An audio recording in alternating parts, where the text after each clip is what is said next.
Hai, Assalamualaikum warahmatullahi wabarakatuh. Bersama saya lagi Amir Afham daripada MTS Academy. Selamat datang ke video MTut. Okey, apa beza footage yang korang nampak sekarang ni dengan yang ini?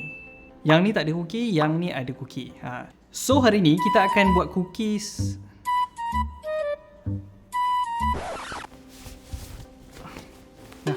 Ni. Bukan cookies yang ni ya. Hari ni saya nak tunjukkan pada korang cara nak buat lighting cookies yang macam ni. Jom. Okey, apa maksud cookie lighting ni sebenarnya? Ini bukan macam yang korang buat cookies macam cookies Subway ke, cookies kat rumah, cookies raya tu bukan So cookies lighting ni adalah salah satu cara untuk tambah dynamic dalam lighting setup korang. Supaya dalam frame korang nanti dia ada kontras lah antara subjek iaitu korang ni dengan korang punya background. Okay? Dan sebenarnya cookie ni dia ada banyak dia punya nama dia. Yang kita orang selalu sebut adalah cookie. Yang biasanya ada kat industri juga nama dia coloris. Dan kat mana cookie ni berada? Cookie ni kita letakkan depan lighting. Lepas tu korang akan nampak lah kat depan lighting ni cookie tu kan ada pattern dia. Dan bila cookie ni letak depan lighting, dia akan nampak shadow pattern yang terhasil daripada cookie ni. Macam contoh video kita orang yang sebelum-sebelum ni lah. Sebenarnya banyak je kita orang buat lighting cookie ni. Kalau korang perasan. Macam dekat contoh kita punya talent ni, Shasha Yusof ni. Belakang dia tu korang ada nampak ada cahaya yang mana cahaya tu masuk melalui tingkap tu. Itulah nama dia cookie. Yang itu memang natural. Kita letakkan lighting dari luar dan tembak melalui cermin dan terjadilah cookie tu secara natural. So dalam video kali ni saya akan sharekan kepada korang macam mana nak guna cookies dengan proper dan tak apa, jangan risau. Kalau korang tak ada equipment untuk yang cookies tu, yang sebetul-betul equipment tu pun tak apa, kita boleh buat DIY lah dalam video ni. Saya akan tunjukkan.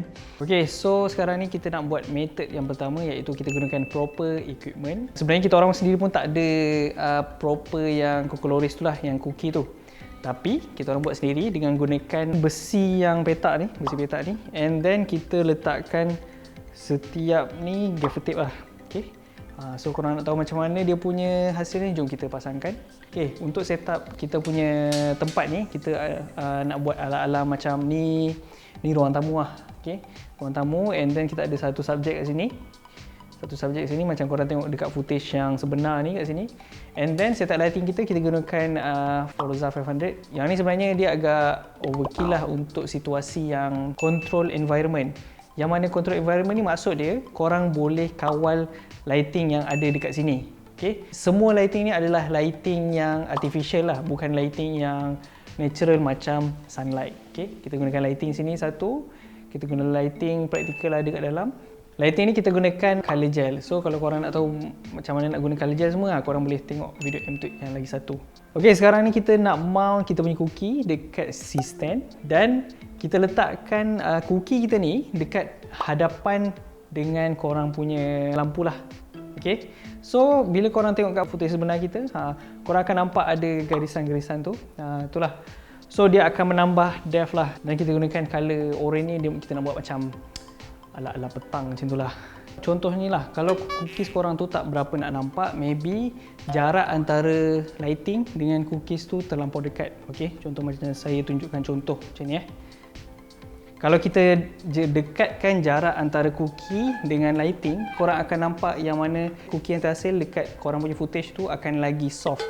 So solusinya, macam nak nampak tadi, korang lagi jauh daripada source lighting korang, lagi sharp korang punya shadow dan korang punya cookies tu lagi mudah nak nampak dan terhasil.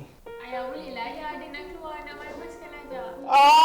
Mau keluar siapa saja lagi malam-malam ini sudah lewat. Duduk saja di rumah. Okey, sekarang ni kita dah masuk ke cara kedua iaitu DIY. Bahan yang korang boleh buat DIY untuk coloris ataupun cookies ni adalah mounting board. Korang kena ada mounting board. So mounting board ni korang boleh dapatkan dekat kedai buku. Kalau korang tak tahu mounting board tu, cakap je dengan kedai token kedai tu nak mounting board. Mounting board ni dia depan hitam, di belakang dia warna putih. And then material dia keras sikit lah, boleh lah tahan dalam beberapa kali shooting. Okay, kalau korang guna tak ekstrim sangat. Sebenarnya macam-macam bentuk yang korang boleh buat ikut apa yang korang nak shooting. Tapi untuk bentuk kali ni, korang boleh potong dia. Kita nak buat bentuk tingkap lah. Okay. Dan korang boleh nampak yang ni kita nak set up lain sikit. Kali ni kita gunakan light source yang kecil sikit daripada yang tadi. Tadi kita gunakan light source yang besar, and then ni kecil sikit, tapi output dia lebih kurang sama. Okay, sekarang ni kita tengok kita buat close up shot yang mana subjek kita ni tengah pandang keluar. Pastikan sebelum korang buat apa-apa bentuk ataupun apa-apa bentuk tingkap ke ataupun nak pattern ke, nak segitiga ke apa ke, pastikan bahagian bawah ni korang kena lebihkan biar senang untuk korang clamp. Okey, kalau macam sekarang ni kita nak clamp dekat crocodile clamp, ataupun korang boleh gunakan apa-apa clamp asalkan benda ni boleh hold dekat sini. Okey, jom kita on kita punya lampu macam mana. Okey, so korang boleh tengok kita punya hasilnya bila kita letakkan fake tingkap lah dekat bahagian ni. Korang boleh nampak lah. Kita tengok macam mana beza kalau tak ada cookie ni. Okey, tu settle cara yang kedua. So sekarang cara yang ketiga pula. Cara ni paling bajet, paling malas lah. Tak ada yang malas. Dia paling jimat lah, paling jimat sebab gunakan apa yang korang ada. Macam contohnya, apa yang ada kat rumah korang lah. Korang boleh gunakan first langsir. So untuk langsir yang kita orang pilih ni, kita orang ada langsir yang dia semi transparent, dia bukan block terus lighting. Lepas tu dia ada macam ada pattern yang dia straight line. So nampaklah dekat korang punya bahagian frame dan korang punya subjek tu ada nampak nanti ada pattern lah kat bahagian muka tu. Okay. So korang boleh tengok dekat footage yang sebenar dekat sini. Kita punya talent. Bang. Okay, so korang akan nampaklah pattern dekat sini.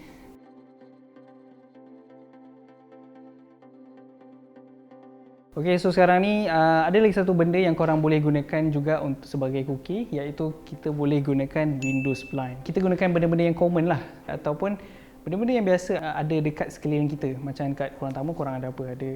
Ada pokok biasanya kan, kita pun boleh gunakan pokok juga as kita punya cookies. Okay. So ini antara cara kita gunakan window spline untuk jadikan cookies lah. So korang boleh nampak lah ada shadow yang terjadi dekat dia punya muka tu. Nampak cantik lah, nampak real lah. Contoh konon-konon ada cahaya yang dari luar, sebenarnya itu adalah cahaya lighting je. Okay, so cara yang keempat ni, ini kalau korang malas nak fikir benda-benda ni, lepas tu korang ada banyak duit, korang boleh beli spotlight mount daripada Aperture ataupun projector mount daripada Nanlite. Okay? Sebab benda-benda ni dia dah siap ada lens dia. Kemudian untuk korang buat cookies tu, korang dah ada dipanggil gobo tak silap. Gobo tu dah ada pattern dah. Korang pilih je nak pattern apa, masukkan dekat lens tu, and then dah. Just adjust je. Korang nak lens besar ke, nak lens kecil ke, korang nak korang punya cookie tu cahaya dia besar ataupun cahaya kecil. Itu paling senang dan just ada duit je lah. Okay? Kalau korang ada duit. Okay, untuk projector mount ataupun spotlight mount ni kita orang tak ada lah. Kita orang tak ada kat office, kita tak beli pun. Tapi yang tu korang boleh check it out dekat YouTube, ataupun ada seorang YouTuber yang pakai Berani Ball tak silap. Dia gunakan macam apa, cookies tapi fake, yang window blind yang fake lah. Okay, sebenarnya banyak dah kita orang buat lighting style cookies ni. Korang boleh tengok, check it out dekat video-video kita orang dekat MTAS Production tu, banyak lah. Macam-macam short film ada, even kita orang buat short film dekat kelas pun kita orang gunakan ada cookies kat belakang tu. Korang boleh check it out dekat situ. Okay, sampai sini je lah kita punya tutorial untuk MTut kali ni. Kalau korang ada apa-apa pertanyaan, korang boleh komen je dekat bawah ni. Dan kalau korang ada cadangan nak buat tutorial apa lepas ni, beritahu jod dekat komen kat bawah ni. So kalau korang nak tutorial yang lebih detail lagi, yang kita orang bahagi ni cuma surface je lah. Okay, korang boleh pergi layari entasflix.podia.com. Kat situ ada 443 tutorial yang korang boleh tengok, daripada tulis skrip sampailah editing, sampailah cara nak marketkan video korang. Okay, so itu sajalah daripada saya, Amir Afham. Kita berjumpa lagi di video MTut yang akan datang. Ciao.